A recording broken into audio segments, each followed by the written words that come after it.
8월 10일 목요일 하나님께서 주시는 말씀은 사도행전 20장 13절부터 24절까지입니다. 봉독을 합니다. 우리는 앞서 배를 타고 아소에서 바울을 태우려고 그리로 가니 이는 바울이 걸어서 가고자 하여 그렇게 정하여 준 것이라. 바울이 아소에서 우리를 만나니 우리가 배에 태우고 미둘레네로 가서 거기서 떠나 이튿날 기오 앞에 오고 그 이튿날 사모에 들르고 또 그 다음날 밀레도에 이르니라.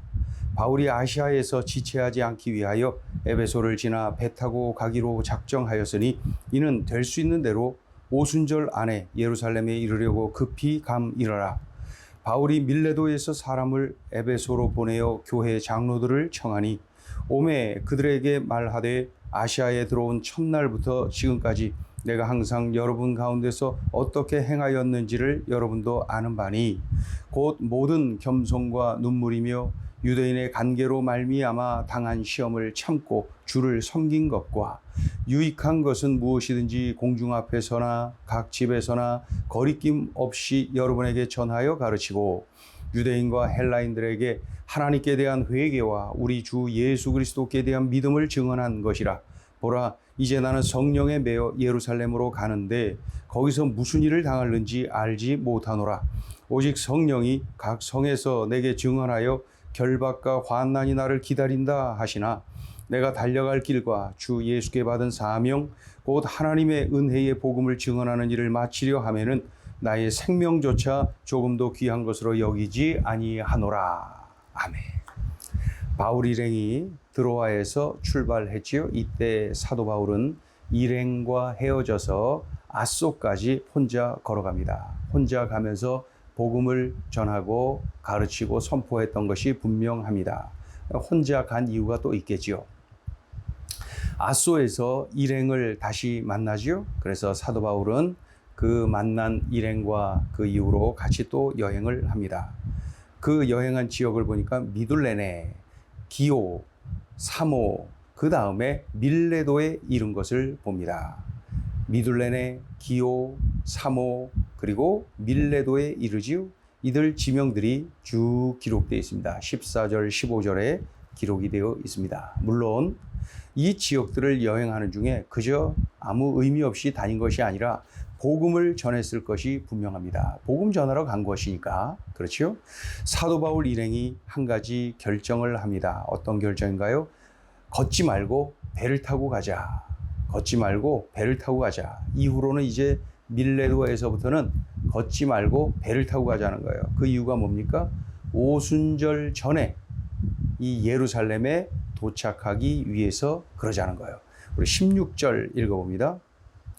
바울이 아시아에서 지체하지 않기 위하여 에베소를 지나 배 타고 가기로 작정하였으니 이는 될 수 있는 대로 오순절 안에 예루살렘에 이르려고 급히 감이러라. 사도 바울이 이 밀레도에 잠시 머무는 중에 사람을 보내어서 에베소 교회 장로들을 청합니다. 에베소. 사도 바울이 지난 그 선교 여행 중에 가장 오랜 기간을 머물렀던 곳이 바로 이 에베소 아닙니까? 에베소. 고린도에서도 오래 있었지만 에베소는 더 오랜 기간 머무르면서 복음을 전하고 교회를 세우고 많은 일꾼들을 세운 그러한 곳이 바로 이 에베소입니다. 그러니 이 밀레도에서 멀지 않은 그곳에 직접 갈 수도 있었지만 빨리 신속하게 예루살렘으로 가야 되기 때문에 사람을 보내서 그냥 그 밀레도로 오도록 만듭니다. 그래서 에베소 장로들이 그곳으로 오게 되죠. 그들을 만난 이 사도 바울이 먼저는 자신의 사역을 그들과 함께 회고를 합니다. 자신의 사역을 회고하고 또 이 지도자들, 이 장로들의 삶이 어떠해야 된다 그런 것을 권면하지요. 그리고 이 사도 바울은 복음을 전할 때 고난과 시험이 많았다는 것을 이야기합니다. 그러나 그때마다 겸손과 눈물 그리고 인내로 사역을 끝까지 감당했다고 강조하고 있습니다. 동시에 무엇을 강조하나요? 유대인이나 이방인이나 차별 없이 예수 그리스도를 전했다. 유대인이든 이방인이든 차별하지 않고 그저 복음 전하는 일에 집중했다는 거예요. 이런 내용들이 17절부터 21절까지 쭉 기록이 되어 있습니다. 이러한 내용들을 이제 지극히 사적이고 또 사역의 지난 날들을 이제 이렇게 회고하는 내용들이죠. 이어서 사도 바울이 그 에베소 장로들에게 아주 중요한 내용을 이야기합니다. 그 내용이 뭡니까? 성령께서 나를 이끌어 예루살렘으로 가도록 하신다. 이 내용을 말을 하고 동시에 성령께서 한 가지 더 깨닫게 하시는데 예루살렘에 가면은 핍박이, 이 환난이 또 갇힘이 기다리고 있다. 가두어지고 환난을 당할 것이라는 거죠. 그것을 성령께서 이미 깨닫게 하셨다는 거예요. 그럼에도 불구하고 나는 간다. 예루살렘으로 간다는 거예요. 예? 왜? 나에게 주신 사명, 곧 복음을 전하는 일을 하는 데 있어서 나는 나의 생명조차도 아끼지 않는다. 예? 이러한 결단을 또 이렇게 표현하면서 예루살렘으로 간다는 거예요. 이러한 내용은 정말로 가장 가까운 동역자들에게나 나눌 수 있는 내용 아닙니까? 예, 그래서 중보기도를 부탁하는 그러한 내용이죠. 22절부터 24절까지 기록된 내용입니다. 잠시 보면은 22절부터 읽어보죠. 보라, 이제 나는 성령에 매여 예루살렘으로 가는데 거기서 무슨 일을 당하는지 알지 못하노라. 모르지만 환난이 있어요. 23절, 오직 성령이 각 성에서 내게 증언하여 결박과 환난이 나를 기다린다 하시니, 성령께서 이미 가르쳐 주셨어요. 그럼에도 불구하고 24절을 붙잡고 있다는 거예요. 24절이 뭡니까? 내가 달려갈 길과 주 예수께 받은 사명, 곧 하나님의 은혜의 복음을 증언하는 일을 마치려 하면은 나의 생명조차 조금도 귀한 것으로 여기지 아니하노라. 목 내놓고 사명 따라간다. 사명 따라가는 인생 산다. 목숨을 내놓고 그 길을 간다. 이러한 다짐이죠. 성령께서 가라 하셨기 때문에 간다. 환난과 결박이 기다리고 있다 할지라도 알면서도 간다. 왜요? 사명이니까. 사명 따라가는 삶이니까. 자, 오늘 주시는 메시지입니다. 첫째, 사도 바울처럼 사명 따라 가는 겁니다. 사명 따라가는 겁니다. 이게 이제 우리에게, 나에게 주시는 메시지입니다. 하나님이 주신 사명, 이 복음 전하는 일, 생명 살리는 일, 사람 살리는 일, 바로 그 사명을 따라서 그는 움직이지요. 예. 그리고 오늘 본문만 해도 미둘레네, 기오, 사모, 밀레도 이제 예루살렘을 향하여 계속 움직이는 거죠. 예. 때로는 오늘 본문을 보니까 때로는 혼자 걷기도 하고 함께 걷기도 하고 때로는 육지를 걷기도 하고 때로는 배 타고 바다를 항해하기도 하고, 이들은 되는 대로 움직이는 것 같지만은 성령의 인도하심을 받으면서 지금 움직이는 겁니다. 순종하는 겁니다. 바울 일행이 말이죠.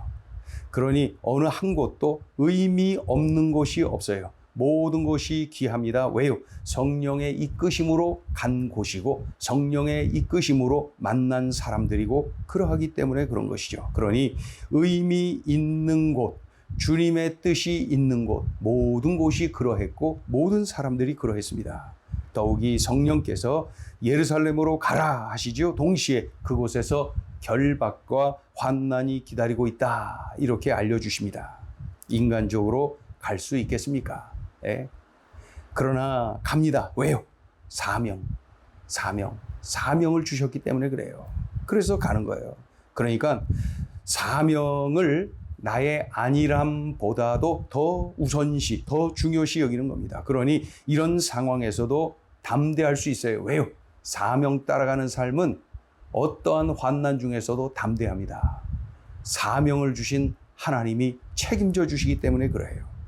나의 삶이 나 자신의 안일함과 세상 출세를 위한 삶이 아닙니다. 하나님이 주신 사명을 따라가는, 그래서 담대한 삶이어야 되는 것이죠. 이 사명이 있으면 죽지 않아요. 사명이 있는 자는 죽지 않아요. 사명을 주신 하나님이 죽게 만드시겠습니까? 그렇죠? 로마를 가야 되는데 그 사명 앞에서 예루살렘에서 죽도록 만드시겠습니까? 그러니 사명이 있는 자는 죽지도 않아요.